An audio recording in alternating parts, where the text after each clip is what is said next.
Channel, Kirsten Erickson. Hello dear friend, I love you. I am Michael and I have written from this source many times in almost a decade. My beloved twin soul Faith always balance me with love and patience. I am strong. Having strength is not always easy. But Faith balance my strength. Faith gives me patience, and hope carries me. Faith gives me time to understand what to do with my strength. Faith, hope and love also serves all of humanity, all of earth. Having strength is not only about being able to lift something heavy. Being strong is not about looking upon all the muscles, it is so much more. Having a lot of strength means that it takes longer to know the love energy. For you are actually busy lifting rocks, and comparing your strength to others, like a competition almost. Even though a strong person can lift the biggest rock, it is something else that is the true strength, and that is being able to stand down, having the guts to saying no to participating in something violent and aggressive. For when the strong person uses their strength together with the heart instead, the goodness of their heart, the very meaning of strength shifts. This is the most beautiful shift. Yes, you can lift whatever you need to lift if you are strong, but please do it for a good reason always. Many on your planet holds great strength but still does not apply the most important energy, the love energy. A strong person can lift thousands of stones and build a fortress, from where they can aim at innocent persons.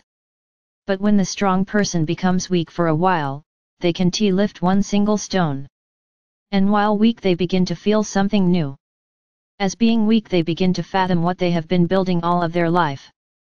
They see in retrospective, they have built up a path that lacked love and empathy but was filled with an energy close to aggressivity. So while weak thoughts spurts like a green leaf thinking, it is time to build something different now. And the heart feels, it is time for a change. No more division, as in, me and others, in fact we are one, all together. We are brothers and sisters. Without connection to the love energy that resides in the heart, a strong person can easily become a war machine. A bully. A threat to other people's lives. Being strong is a gift. It is a gift to be used, only, with love in the heart. But this realization takes time. It is their soul lesson, to learn how to handle their strength. And how do you understand strength? You learn about strength by experiencing defeat, and weakness, in other words, you learn about strength by knowing the absence of it. It is the same with love.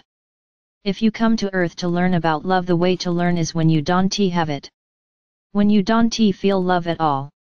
The absence teaches you. The opposites teaches you about what you are actually here to learn. One day you will know this.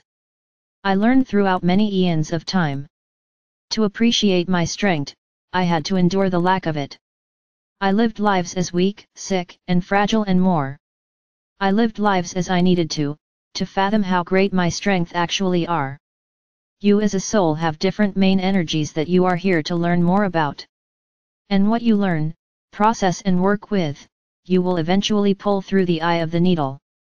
It is like a beautiful thread of knowledge that are you, your life's experience, it is your transformation. It has to do with what soul tree you belong to. There are many soul trees. There are over 333 different soul trees that inhabit planet Gaia. Each soul tree have different combinations of heart ambitions. Love is the energy with the greatest of patience, love will conquer all they say, and that is really so. Love will win, but first all those with strength to fight will fight. Their lessons have only just begun. Their quest for love and this glorious energy will take a long time. When you are really sick and weak, and you cannot stand up, you don't lie in your sick bed thinking of hurting anyone. No, of course not. And why? When you are sick and you have no strength to do anything other than laying down and resting, you rely on someone caring for you, nurturing you. And this is when something happens. You develop gratefulness. For that someone takes care of you. If you live a life alone, with no family, you become very grateful the day when you suddenly get an invite to eat dinner with a good friend and the family your friend has. Suddenly you feel the warmth from within this family community and you feel how it is to be included. Then you really begin to understand how important family is to you. As you never had one, you could not really understand, but you always wanted to have a loving, caring family that you wanted to be a part of. When you are sick and when you are weak, all you miss is being healthy. And maybe you miss is being able to walk in the sunshine eating an ice cream, or just feeling the wind in your hair, but most of all you miss being well again. So you will know what is important, when you don't have it.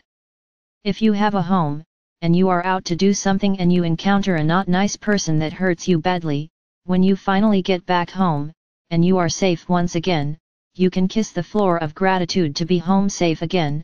It is like you really see the floor for the first time.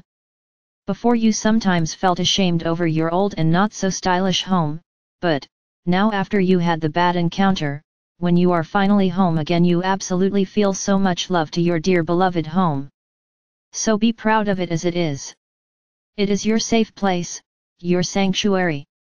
You actually feel so grateful to your floor, that you feel that you should not wear shoes indoors to show your dear home true gratitude. The more thirsty you are, the more you will appreciate drinking water. There you have it again. If you always have water at hand, you will probably just take it for granted. But when you really miss it, and you are maybe feverish and sick, it will become most valuable to you, and you will forever have a new deep end feeling for water.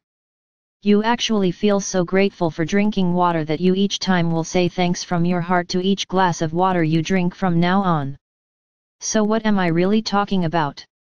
It is all about gratefulness. Being grateful comes from when you have understood the lessons. From when you did not have it. When you did not have a family, the invite to a friend's home really lifted you up. When you were so thirsty and your throat so dry, drinking that glass of cold water was a true blessing. Loving water and being grateful for each drop is the new grateful way of living. When you were sick, the person that nurtured and treated you back to health made you grateful and is forever a good friend to you. When you were sick and weak and had no strength and could not lift one single stone to build your fort even bigger, you suddenly had the time to realize that you had used your time and strength to build walls around you and making enemies. So when you find your strength with the combination of the insight and blessed heart's intent to use your force to do good, that is when a true miracle happens. Hearts awaken all the time, more and more people awaken to their true potential and see their true soul purpose on earth. The soul's awakenings is all about using your skill together with your goodness that you carry within your holy heart. When you find your love inside of your heart, that is when and where you find God. God wants you to use your hands only for the sake of peace and love. Otherwise say no. Please. Use your voice to say no. Please. Let the goodness in your heart be the light you follow. Angels walks amongst you all of the time, and God resides within your heart. You are never alone in your beautiful transformation, just have faith in yourself always. God bless you. I love you, Michael.